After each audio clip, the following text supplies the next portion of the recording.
the nature of your emergency?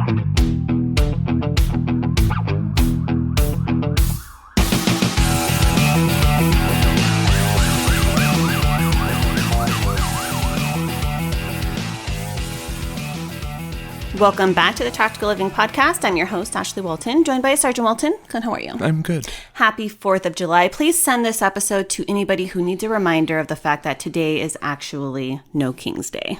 And what's really cool to think about is next year's our 250th anniversary of our country. You know what's crazy is I didn't know until this year that the Army was 1 year older than our country.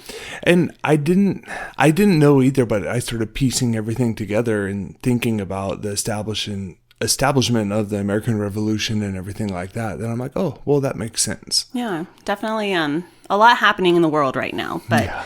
Definitely today is a day that we should all be reminiscent and incredibly thankful to be living in the country that we live in. Absolutely.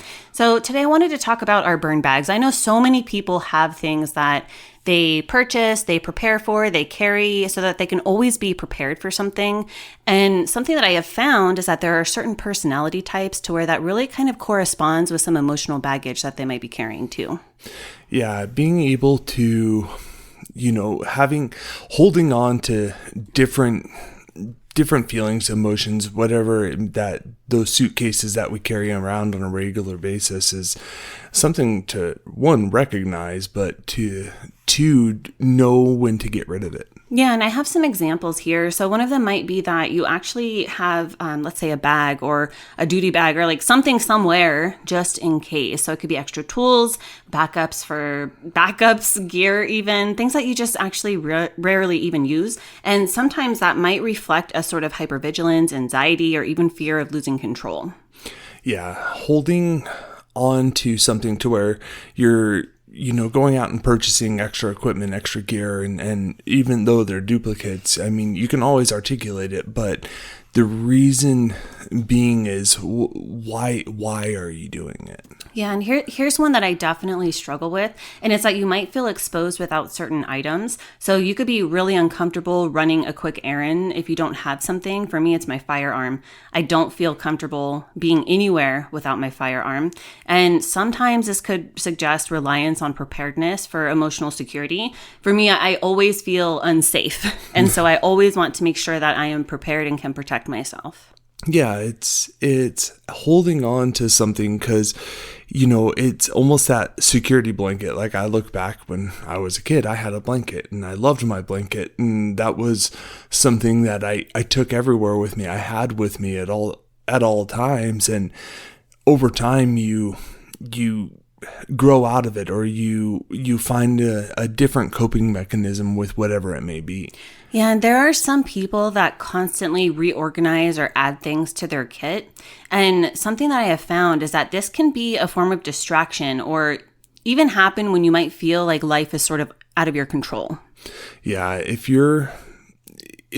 there's something going on in reference to, okay, I have to have this every time I go out, then what is it something that you can't control, or is it something that you always want to be prepared for? And being able to articulate it one way or another is something that I think we rationalize with ourselves to do.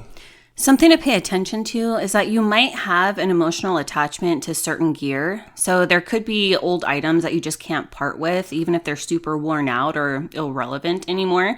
And this might be that object is linked to a memory or a trauma or some element of an unprocessed emotion. And as you're saying that, I have equipment from when I graduated the academy that I still have to this day, and there's no reason or reason that I have it, but I hold on to it just in case of, what if one of my other pieces fail, or whatever?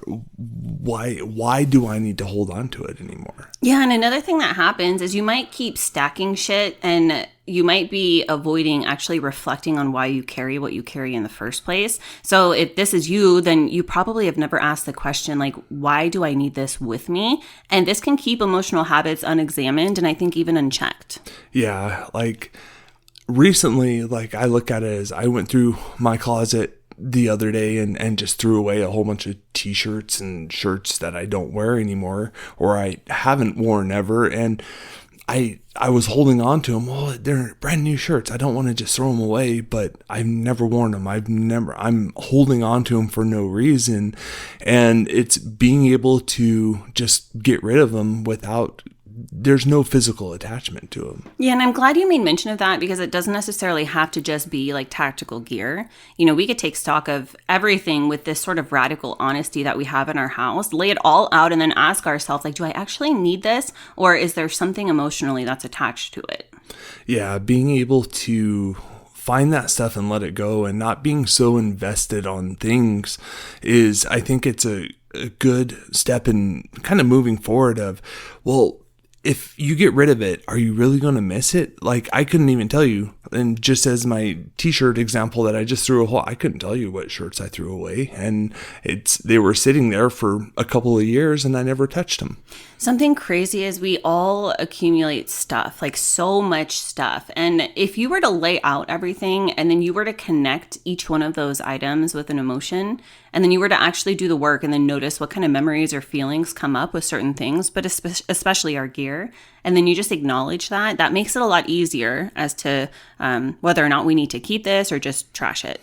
Yeah, I can. And it's funny because I'm a hoarder of boots, and I have like work boots that I've had for over the years, because I'm like, oh, well, I could use these to do yard work. I could use these to do stuff around the house, even though they're not good, fit for duty anymore. Like, if I don't want to, they're damaged, they're not looking good for me to go out on patrol with them, but I'll hang on to them because I spent money on them and I want to still utilize them. But the reality is I never wear them once I bring them back and put them in our garage. Yeah, and something cool is when you start going through all of that duty gear and you free up some space, then it actually makes room for recovery tools and not just response gear. And what I mean by that is that you can actually include items now that will help you to regulate and not just react. So things like journals, sleeping aids, prayer cards, even your Bible, like whatever it is that you need in terms of recovery and not just actionary.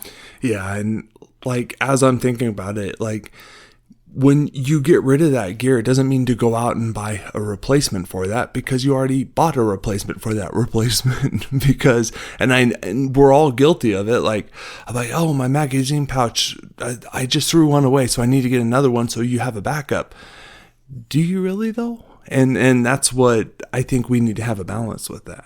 Yeah, and something too is that you can actually talk about those feelings with somebody that you trust. So let's say that you're going through your gear and there's an item you haven't used in years, but you realize that it has some kind of emotional attachment. Let's say it was like an OIS or something like that, and you don't want to get rid of it because of that emotional attachment. Like, it's pretty cool to be able to open up and talk to somebody about, like, hey, I was going through my shit and then I came across this and then these feelings came up. And when we do that, we're not only opening up ourselves with vulnerability, but we're also paving a path for other people to be able to relate. Yeah, being able to find that it's because we all experience as we go through this, being able to share amongst each other. And you have those memory triggers when you're going through that equipment, when you're going through that gear, and being able to have those conversations with one another, because each person has their own, almost that mental response in reference to one specific gear item or that one specific article. Yeah, and like, think about it for a second. The more and more that you're adding to your duty bag or your go bag, like whatever it is, the heavier and heavier that it becomes. And so you're literally being chained down by things emotionally. And I think that it's important to just practice letting go, literally one item or one thought at a time, to help you to be more prepared and less imprisoned by your past or your pack. Yeah, carrying that around with you all the time is just become so burdensome. You're not able to, because like I look at it in that aspect is, okay, you get one bag, it's so heavy because you're holding on to all this equipment, this gear. In other words, that emotional baggage or that baggage, that something that you're holding on to. So you just get another bag and you put more gear in that. And then soon you're going to be carrying 20 bags filled with that baggage or with that stuff, and you have to at some point get rid of it. And, you and I have been very fortunate to travel the world. And I think it's reasonable to say that the more of a frequent traveler you are internationally, the more traveling intelligence that you build up. And something that I can say when it comes to traveling abroad or locally, even just a short drive to Vegas, is that we have learned that the smartest way for us to pack is to bring the least amount possible. And that's because we're not going to have to bring anything in excess that just sits there anyways. And we also don't have to bring back any more than we need to. Yeah, if you start moving forward, like, it's funny because as you were saying that, I was thinking of our first international trip we ever took, and we took so much with us because we didn't know what to expect, and we thought we were going to need it. And ultimately, if you look from that trip to now, of what we were carrying, it's substantially changed to where now when we travel, we take stuff where we're like, okay, let's throw this away. We plan for throwing stuff away on the front end. So on the back end, we're bringing back less than we actually left with. Yeah, and this definitely ties into things emotionally. I hope you've gotten some value out of today's episode. If you have, do us a favor, drop a review, subscribe down below. And as always, know that I'm sending you a long, tight hug from my home to yours. This episode is brought to you by Progressive Insurance. You chose to hit play on this podcast today. Smart choice. Make another smart choice with AutoQuote Explorer to compare rates from multiple car insurance companies all at once. Try it at Progressive.com. Progressive Casualty Insurance Company and Affiliates. Not available in all states or situations. Prices vary based on how you buy.